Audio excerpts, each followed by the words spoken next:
Hey guys, I've been using this DJI OSMO Action camera for a while now and I absolutely love it. But one thing you have to make sure that you do is you keep up with something awesome that DJI does, and they are constantly updating the firmware on these to add more features, and to get the most out of it, you have to update it. So I'm going to walk you through that process today, coming up. Just get outside and do something awesome. Hey guys, if you're new to the channel, I started using this camera to record my outdoor adventures after having a bunch of downfalls with GoPro, and I've absolutely loved it. I've got it on the front of my kayak as like a vlogging type rig. I love that front facing screen, and then I love the ability to have all these attachments on here. So on mine, I've actually got the camera itself. I've got this skeleton housing that allows me to have a cold shoe mount. I've got an external audio adapter, and then I've got a shotgun mic. I'm going to link all that down below in the YouTube card, and those are Amazon affiliate links, so when you click on those, you're supporting my channel. Outside of all these little features here, one of the key things is the firmware on this camera. The cool thing about DJI that I really feel like differentiates them from the crowd is the fact that they are constantly updating the firmware on these cameras, and it allows you to milk more and more and more out of these cameras. So here's a few things they added in this firmware update, like a more vivid color profile so that it looks a little bit more vivid and realistic. And they also improved the auto exposure algorithm, and I'm hoping that this resolves something that I noticed in the past in low light conditions where it kind of had trouble setting an auto exposure. They improved QS button functionality, so now it's much easier to switch between the rear and front screens even when you're recording. The QS button can also now switch between shooting modes, and if you press and hold it, it will allow for playback options, which really increases the functionality of this, especially in really wet conditions or if you're underwater or have it in a different housing. In the past, the firmware update that really got me interested in this was allowing a looping mode where you can loop at 5 or 20 minute or 1 hour intervals, which is key for kayak fishing. So we're going to get started here. We're going to get to doing this firmware upgrade on this camera so we can get the most out of it, and we're going to check it out. Alright guys, so what I've got here is I've got the camera and then I've got my phone. I've already downloaded this DJI Mimo app. You can just look for it on the App Store. Let's go to my camera here. Go ahead and make sure that my camera is on.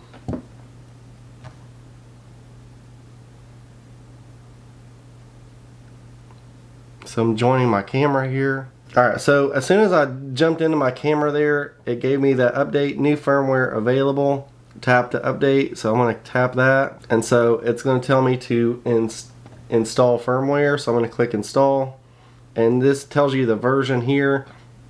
But as you saw, once you have your camera once you connect it to the app, it's going to automatically tell you whether or not you need to update your firmware.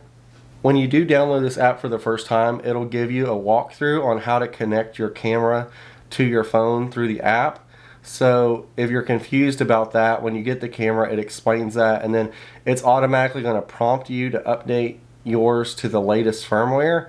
But with mine, I've had it for a while now, and I did update it as soon as I got it, but like I said, they are consistently, it seems, coming out with new firmware updates. And so I had missed this one, so I'm going to go ahead and show you guys how to install it here.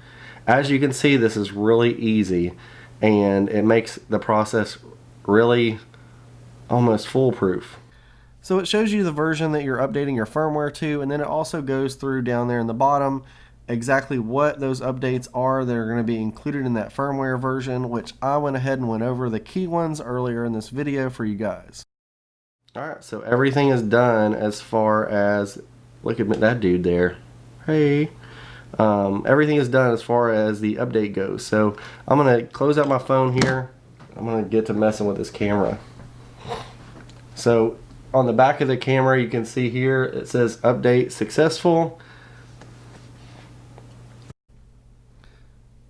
Alright, so once you do get the firmware update installed, you're going to have to go into your settings and then scroll all the way down to the bottom and do a factory reset on the camera, and that's going to enact all the firmware changes that you just installed. What I want to do is just kind of come out and see like how these colors, gosh, my grass looks horrible. Cool thing about this now is that if you want to switch to the front facing camera, you can do it while recording. So if you hold on the side, there's a little button with a Q and S. You can hold it down and it'll switch screens while you're recording, which is really nice. So before you could not do that. You had to set up the front facing screen before you did it. I can already tell you from looking at the screen, these colors are a little bit warmer, a lot less washed out. I wish I would have done this same thing before I did the firmware update, but I am going to try to show you a little clip here from like fishing, of where I'm fishing and like what it looks like in those videos. I think you'll be able to tell that the colors are just a little bit warmer. Kind of, if you're into action cameras, GoPro is known for that really like punchy, warm, very saturated video. This isn't all the way there, but it's just a little bit more. Alright guys, if you don't have the phone app and you're looking for how to do that with your SD card, if you just get on the DJI site and click on the support tab at the top, then you're going to click on product support, then you're going to find Osmo there on the left hand side. Click on OSMO Action, and then if you scroll down, they actually have a little video on here that shows you exactly how to update the firmware with an SD card. Hope this one helped you guys out today. If you're looking at purchasing or considering the OSMO Action camera, I would absolutely recommend it. And I plan on getting another one for my back shot there to record more of my adventures. So thanks for tuning in, guys. And if you're interested, please click that subscribe button so you don't miss any of my videos, like the one over there on the right, which tells you why I quit going with GoPro because of all the issues I had with it. And as always, guys, get outside, do something awesome, take somebody with you if you get a chance, and I'll see you guys in the next one.